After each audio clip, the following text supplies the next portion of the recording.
sila Jen Cruz.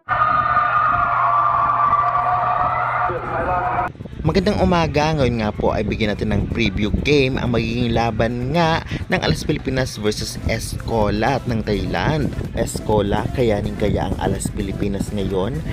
Kuti kakaupin, wala, hindi makapaglalaro kaya malaki ang chance ng Alas na talaga namang magwagi at makapunta ng semifinals. Yan po ang ating pag-uusapan kaya before that case please naman don't forget to like, comment, and subscribe and pa-hit the notification bell para lagi po kang updated sa mga bonggang video about sa volleyball dito sa Pilipinas. Maraming salamat.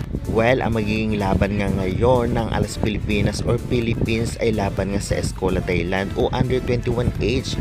Kung baga ito na ay bumisita na sa PVL kung saan maganda rin ang nilaro nila ngunit sadyang malakas pa rin na sa PVL club team dahil sa mga bata pa noon ang mga players nito, samantalang ngayon sa sobrang training nila kasama ang national team ng Thailand ay talagang mas lalong lumakas ito kaya hindi dapat maliitin. Nandito nga dapat si Kuti Kakaupin ngunit maraming nagsasabi na wala daw ito at hindi ito makapaglalaro ngayon, ngunit malay natin magbulaga lamang siya kaya abang-abang na lamang po sa mga latest update. Kung natatandaan natin si Kuti Kakaupin kahit hindi masyadong katangkaran, napakalakas ng palo at napakagaling. Naging import na ito ng Creamline noon at talaga namang kahit matatangkad ang blockers nito ay nalulusutan dahil sa galing at talino nito.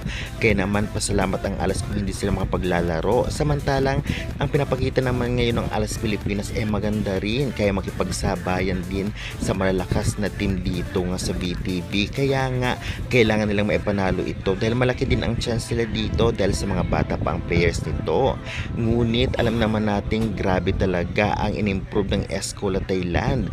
Kaya naman hindi nila dapat maliitin. Grabe ang depensa nila, blockings at syempre ang service na talaga namang mahirap i-receive. Kaya naman kailangan nilang galingan para matalo ang Escola. Syempre dapat iwas error at dapat gumana ang mga wing spikers ng Alas para talaga namang sure win para sa inaasam-asam nga na semifinal slot. Kaya guys, anong sa inyo?